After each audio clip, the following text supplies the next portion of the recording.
House Democrats met behind closed doors, no cell phones allowed, at the DNC headquarters this morning to discuss President Biden's viability as a candidate. So far, 9 members of Congress are calling for the president to back out of the race. One of them, Congressman Mike Quigley of Illinois, joining me now. Congressman, you were at the meeting. How did the caucus go? We understand from people coming out that there's no real consensus. Yeah, we all pledged not to talk about what was said in the room. But it was, I think, thoughtful, constructive, and most of all, respectful of each other. Interesting times. But is it fair to characterize it, as some have, as no real agreement, no bottom line, people in different positions? This is not a rallying around the president. Look, this is a process. I think everyone reacted differently to the debate and what took place in the week after, which is conceivably more damaging than the debate itself because there was no recovery, with all due respect.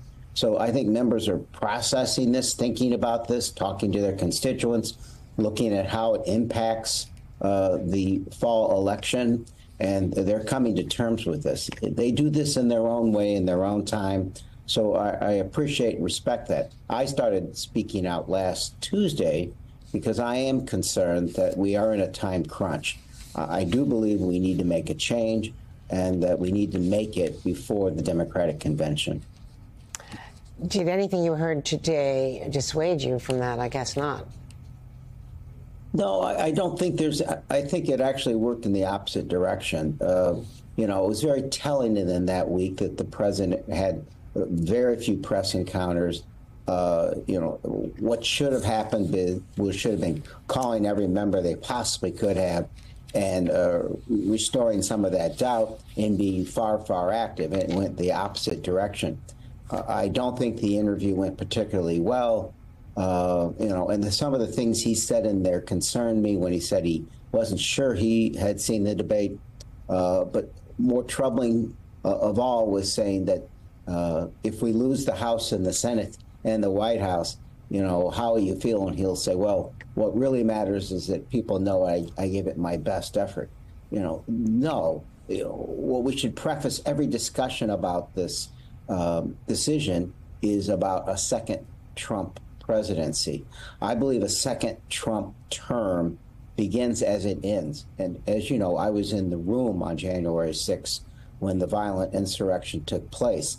I think that lawlessness would continue. I think it was green-lighted by the Supreme Court recently. Do you think that, especially after the confusion over the president's medical situation, the health records, the visits by the neurologist, we know that he was seen by a neurologist, they tell us, as part of his regular physical, most recently last February.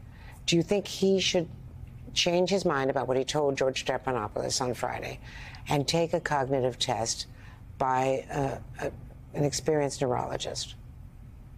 You know, it's hard for me to speculate, but I think the point is the whole world is speculating, and it's going to be the story. And it's going to be very hard for the campaign and the president to overcome that.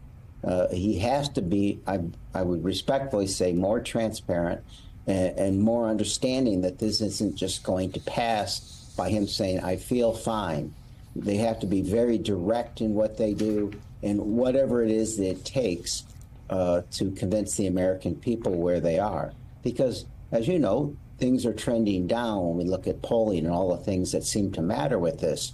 So rather than taking the time after the debate to move us forward and to reverse those trends, we're going in the opposite direction.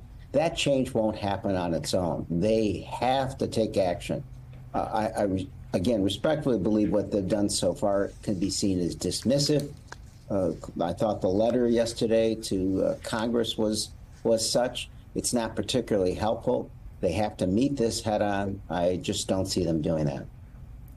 Has the president or anyone from the White House on his team reached out to you since what you said last Tuesday? No, not that I anticipate that. And you know what? That's fine. I really it doesn't make that much difference to me. And I thought the letter to Congress was misdirected. You don't have to convince me. I'm with the Democratic nominee no matter how we go forward. Joe Biden on his absolute worst day is better than Donald Trump on his absolute best day. So what they have to do is convince the American people, particularly in the swing states, because, as you know, top of the ticket is absolutely critical. Down ballot candidates are outperforming the president in polling. We have to appreciate that's not a recipe for victory. So that has to be turned around.